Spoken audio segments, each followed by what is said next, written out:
And we all got dreams, we all want things.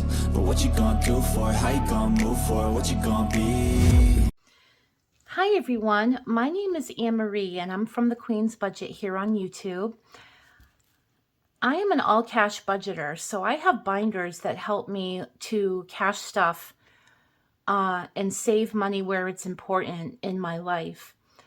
Today we're going to be talking about getting 1 month ahead, but not only getting 1 month ahead, but getting 1 month ahead and also saving for other items and also paying off debt and doing it all together. And I have a strategy, and I am going to start my strategy this year in January of 2025. And I hope that you come along with my journey and that you implement this type of saving strategy in your budget if you're interested in getting 1 month ahead. So the first thing I did was I created a binder with envelopes for every item in my monthly budget.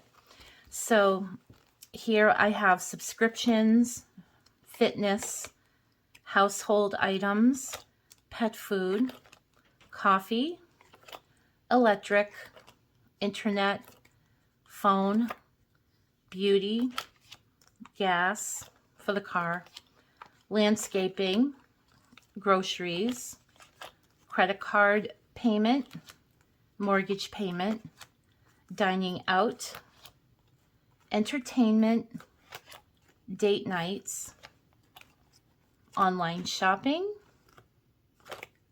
and last but not least, gift certificates. So what I find important in getting 1 month ahead is to align your envelopes from lowest amount you pay to the highest amount you pay.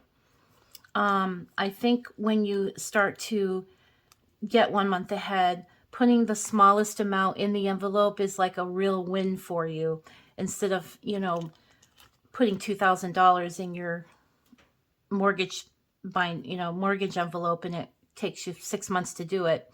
I think getting the little wins first really helps. So what I first want to talk about in getting 1 month ahead is decide what categories you want to save for your 1 month ahead. Now, do you only want to get 1 month ahead on your mortgage or rent? Do you want to get 1 month ahead for mortgage, rent, and your utilities? Or do you want to get 1 month ahead in your mortgage, rent, utilities, and your variable spending? Variable spending being your car gas, your groceries, things like that. So you have to decide first what would make you most comfortable.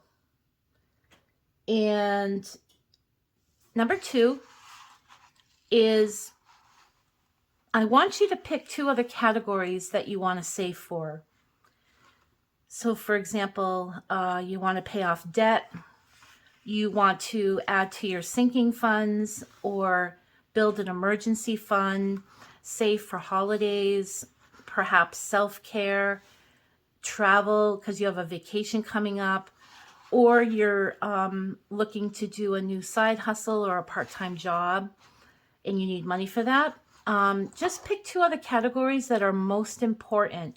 Now, it could be a whole binder like your sinking funds, or it could be just one envelope like your debt or emergency fund. So it doesn't matter. Just pick 2 other categories. So I'm going to write mine down here. Right now, I'm most interested in paying off debt and my sinking funds. So these are my 2 other categories. So I want you to pick 2 along with your 1 month ahead, and let's continue. So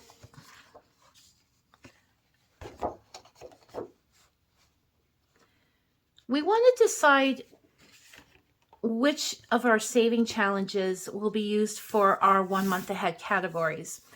Now, if you don't do saving challenges, if you're coming from outside and not in our budgeting community, if you have a specific amount that you are going to save for your 1 month ahead, as well as the other two categories that you chose, just make sure that you come to the table with money. We in order to get 1 month ahead, you need to have that money to do it. So sometimes I'm doing a challenge, like a $10,000 challenge, to pay for a new roof someday, or a new furnace, or put money down on a new car that I'm going to buy at some point.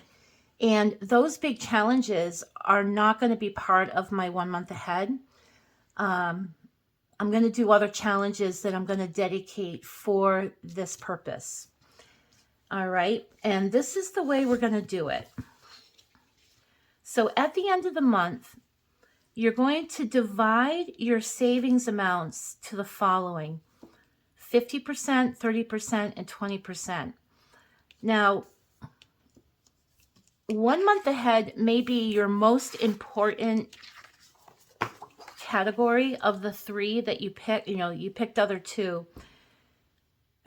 Debt to me is number one. So I'm going to write debt here.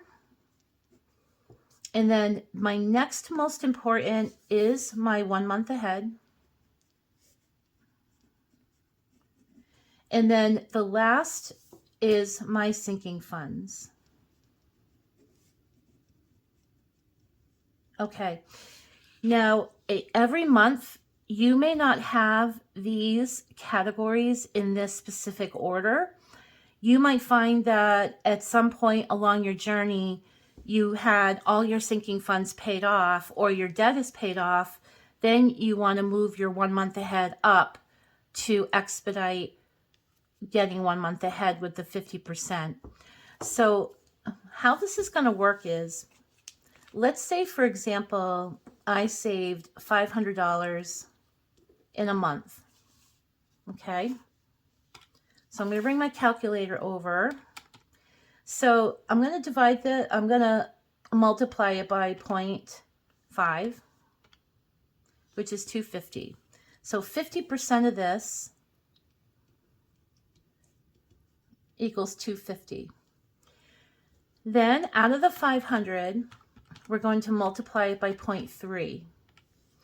So 30% equals $150.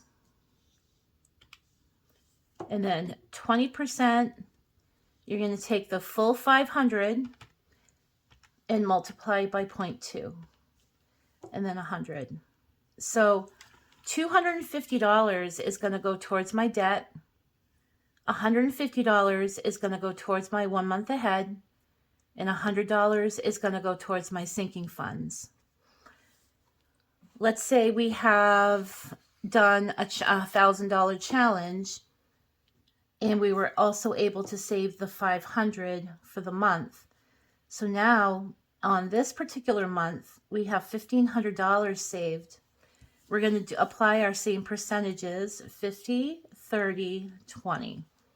So 1,500 times 0.5 is 750. 1,500 times 0.3 is 450.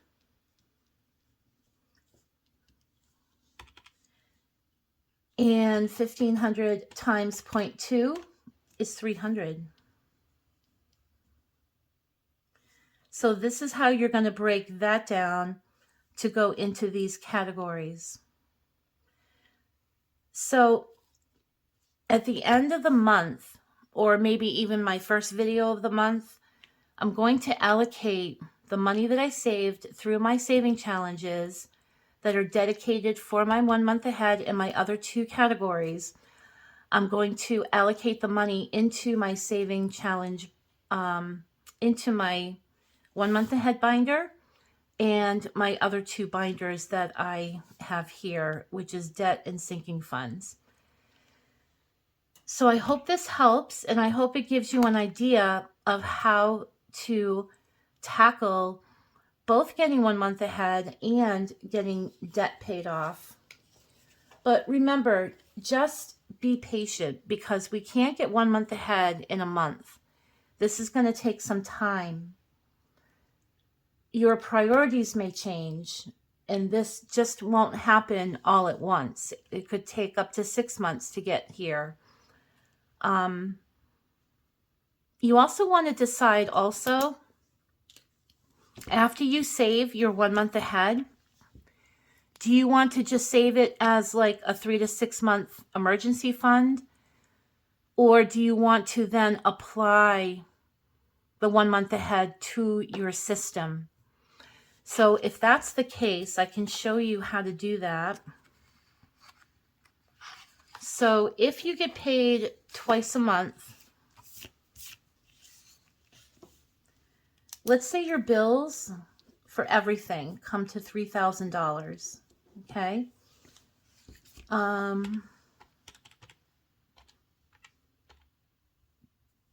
If you get paid once a week, you're going to take 25% of this out of your paycheck, $750, every week, and put that into your checking account. So you're going to have the full $3,000 in there. Let's say this is January, okay? You're going to be paying your bills in January with the $3,000, but also in January you get paid 4 times. So you're going to pay $750 each week. By February 1st, you'll have another $3,000 in your checking account. If you get paid twice a month, so 2 times a month, you would put half of this, which is $1,500 twice. Okay? So that is how you start to implement, once you obtain the 1 month ahead, to start implementing it in your system. Now, what I'm going to do is save up my money, and then I'm going to start over and save up another month. So I'm going to keep going on it. And I'm going to see how long it takes me. I'm not going to rush it. Whatever I save each month is what I save. I know a lot of people too, like once they have like something saved up, they then use that money towards it the next month. I think that gets a little confusing because you're 1 month ahead in one category, but not in another. I want to get 1 month ahead in everything and have that money as a bulk. So I hope this helps, and follow along with my journey. Just comment, like, subscribe, and I can show you how this works. All right. Thanks, guys. Happy New Year. Bye-bye. This is just the beginning. I need a big change, help me feel like living. I need a big swing, home runs I'm hitting, and I'll never look back, moving on till I get it all.